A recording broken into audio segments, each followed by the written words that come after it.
Hello and welcome to the Car Care Nut Shop. This is a 2013 Toyota Sienna with the beautiful 2G RFE. But the beautiful 2G RFE today is throwing a fit, or as we call it in car world, check engine light is on. So let me walk you through this super common problem with the 2G RFE, and I've seen enough misdiagnosis for this issue that I wanted to make a video, because this is actually pretty DIY. I mean, all you need is a semi-capable scan tool to diagnose it accurately. This engine, in its early days, had VVTI problems, gears falling apart, rattle and cold start. But in 2013, we don't have those issues anymore. They've all been resolved, and this is the best version of this engine. But what we do have that is a continuation of things is oil control valve issues. And usually, as a car owner, when you get a check engine light, you don't have a scan tool, you're gonna run to the parts store, let's get a code. And the owner of this car did that, and usually that code comes up with timing chain, or timing is off, or timing chain is stretched. When you have code, which this one has, P0012, or for that matter, every time you have a P001 something, that's usually bad news codes for every other manufacturer but Toyota. Usually, depends on which engine you have, it's usually something, either the gear, the oil control valves, but in the 2GR, I've seen so many misdiagnoses as it's a gear, and you have to drop this whole engine out of this car. It costs thousands of dollars just for it to end up being an oil control valve. Let's talk about both cases. Let me turn the scan tool on, and you can first see what we got. So now that we got the scan tool going, I want to show you the codes that we have. One of the codes that we have is P0012. Very simple code that we talked about. We're going to talk about it more in depth. But another code that a lot of people ask about is P1604. Now 1604 is startability malfunction. You have so many Toyotas with this code, but no check engine light. All this code means is you disconnected the battery, you started the car, and the immobilizer, ECU, and the computer and the engine computer have not had a chance to communicate properly. So the symptom is you disconnect the battery, you connect it, start the car will run for 2 seconds, shut off. And then you start it again, runs perfectly fine. That start and shut off initially, set 1604. It means nothing, folks. Basically what that means. In certain very complicated diagnosis cases, this means something, but most of the time, if you just had your battery disconnected for whatever reason, this is what that is. But let's go back to the P0012. VVTI problem, timing chain, gears. Usually that's what mechanics jump to do, because that's, I guess, what pays their bills or whatnot. But the reality is, does this car drive normally? Is it underpowered? That's the first question you want to ask yourself, because if the timing jumped, you're going to drive this car, it's going to be underpowered and all the time. If the VVTI gear is malfunctioning, it's going to be underpowered, because you won't be able to advance the timing, retard the timing as needed to have optimal performance. But there's actually a way to test the VVTI system. In this case, this particular code is bank 1, which is the rear bank, intake. So if in the scan tool, or any capable two-way scan tool, and this is a text stream, we're going to go to active test, and we're going to test it. We're going to test, let's see, test control VVT system bank 1. And do that. You have to have the car running. We're going to start the car, running perfectly fine. When I activate the VVTI system, it's going to go full advance at idle. Watch what happens to the engine.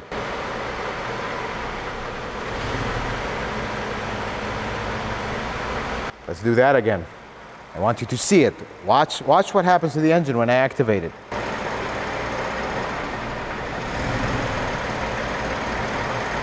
That is bank 1. Now I'm going to activate bank 2. So you can see that it does exactly the same thing. This is bank 2. Watch what the engine does.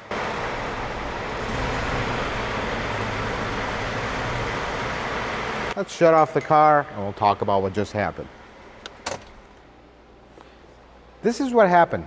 When you advance the timing all the way, when the car is at idle, not at high RPM, it's going to want to stumble and die.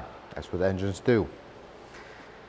Right now, what the computer did, you commanded it to go a full advance. When it saw that the engine is about to die, it actually aborted the test and went back. In the older ones, it will kill the engine right straight out. On the newer ones, a little smarter. It's going to see that you're going to kill the engine, it's going to back off. You saw right now that both banks did exactly the same. So, do you have a problem with your VVTI gear that's broken, not moving, seized, stuck, whatever the case may be? I don't think so. Do we have a problem with the chains that has jumped tooth? Not really, because if you have that case, it would be a different code actually. Even though it's in a very remote possibility, you could have this code and the chain has jumped, but it would be not the big chain on the 2GR, it would be the chain between the two cams. Ask me how I know that. Been there, seen that, and that's what happens. But if this engine has been running perfectly fine, nothing has happened to it, unless you've just put this engine back together, started, and you have this code, I don't think that chain just jumps all of a sudden. We're not talking about GM here or Chevy or whatever. This is Toyota land. Tough stuff are made well. This chain will last forever unless the VVTI gear, something happens and it explodes. So this is a simple diagnosis. I will put on the screen the codes and where they correlate to. And I'm going to show you where the oil control valves are, because it's very, very simple.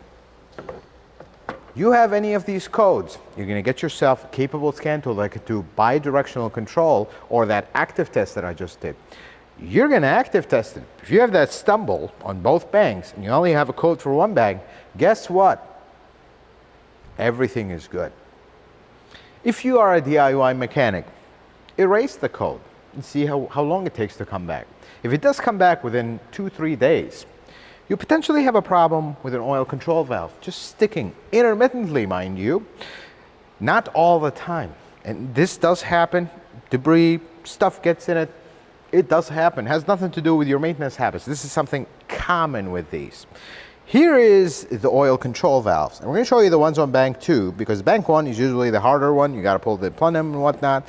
But this is an oil control valve. All this does, if you want to know exactly what this does, refer to the video we did on VVTI, but this controls the two timing gears that are here. This one that is towards the intake manifold is the intake side on bank 2. This one towards the exhaust manifold is the exhaust side on bank 2. Bank 2 on the 2GR engine is the front bank, left-hand bank, or also referred to as bank 2. Bank 1, rear bank, right hand, or bank 1 is the back one. In all my career at Toyota, doing probably hundreds of these OCV valves, for some reason, it's never the easy ones. It's always the bank 1. That's just how they are. It's one of these interesting things. In some models, you can actually get the OCV valve out of the back without pulling the plenum. On this particular one, on the intake side at least, you have to pull the plenum out. This is the plenum that we're talking about. Go watch the video where we do for the spark plugs, same exact procedure, remove the cowl, remove this, just like you're doing spark plugs, and it's right there. You can actually see it. You can get to the bolt, but once you pull it, it's just gonna hit the plenum, and that's where we stop. So, if you have a bank 1, which is more than likely you're gonna have with these, replace that, life is good. But you have to active test it, because if you active test it and all of a sudden you hear all kinds of grinding and rattling, that could be a VVTI gear, especially when we're talking about an older one. But if it's just stumble, then it comes back up, or stumbles and dies completely, that is also normal on the older models. This is just a sticky oil control valve. Don't try to clean these though, and that's the key thing here. You clean those, and now you could have possibly introduced problems. These are very delicate parts here. Inside this line, right here, if you actually look at the valve cover, you will see where these get fed oil. through this line right here, feeds these two. This line gets oil, comes oil here, goes through this one, and then goes across and goes to this one. Over here, on the tip of this bolt, there's actually a filter. I am yet to see one that is clogged or dirty, but in the very rare chance that you're dealing with an engine that has had very poor oil change history, and you can physically see sludge and stuff, and you have codes for both of them, you replace them, it works for a few weeks, then they're back. Pull this bolt all the way through. Sometimes the filter will stay inside. You reach in it with a little needle nose plier, pull it out, and it's a small filter, yay big. It never gets clogged unless you have heavy contamination. So folks, I wanted to share this with you. And actually this van has kind of a phantom problem that we've been dealing with for a very long time here. The AC controls, you start the car, runs perfectly fine. You hit auto or try to operate the HVAC, radio silence, nothing. Wait for 5 minutes, all comes alive, and life is good. We've tried to diagnose this multiple times, and every time by the time it gets here, it's working. It's working. And I check everything, everything is fine. Until today. I'll get to that. That's very simple DIY job, folks, the OCV valves. But let me show you what actually we discovered with this. So, let's turn the key on. Let's pay our attention to the AC data list.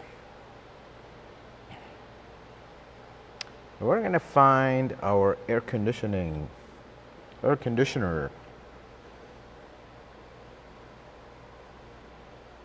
Finally, it set a code. See, this time it didn't even set it. That is pretty interesting. Let's see if it's doing it still.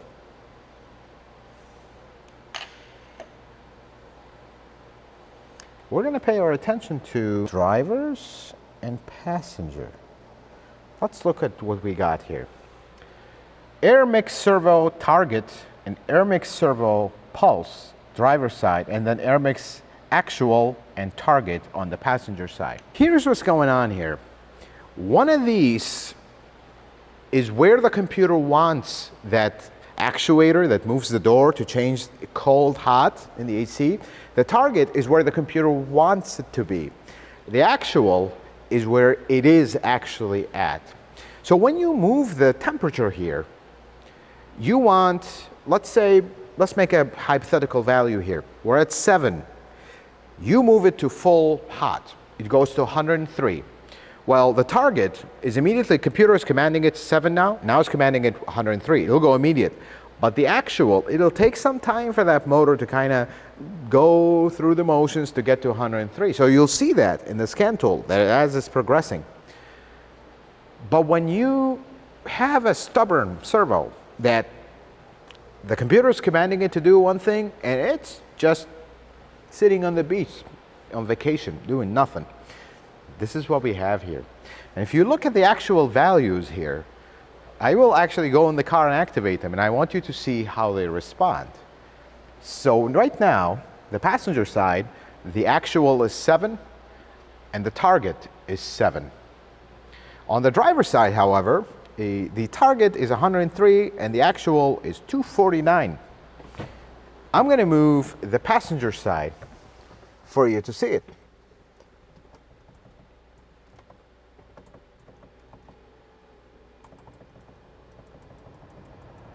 I put the passenger side all the way across. Right now, the passenger side, you see how that climbed? Went to 105 and then climbed slowly. Now let's operate the driver's side. There's the driver's side. Problems?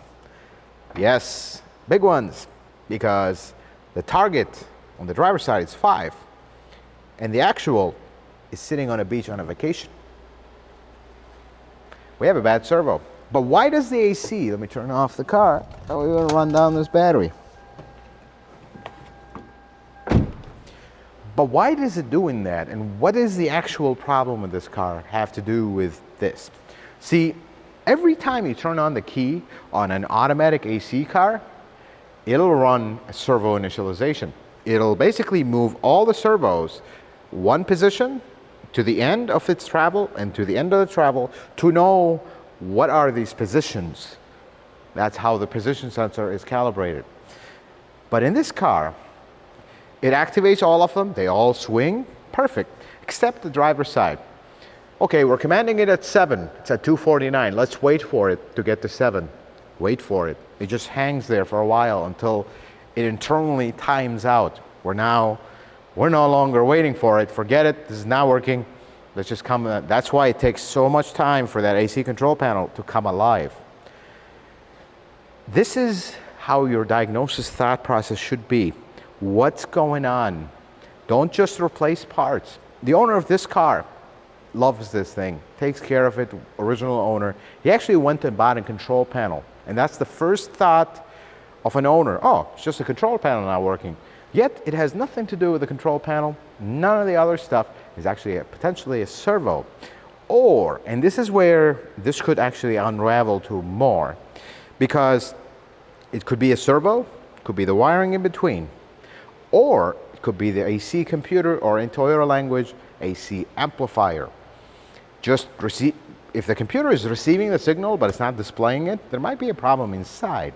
So this is where this diagnosis is kind of going to take us, and we're going to continue on this, but always verify, ask for the why. Whenever you diagnose a car, whenever your mechanic diagnoses a car and he comes with the diagnosis, oh, you have a trouble code here, P0012. The last 10 Chevys I had in the shop needed a timing chain because the 3.6 liter engine has a bicycle chain instead of a real car chain.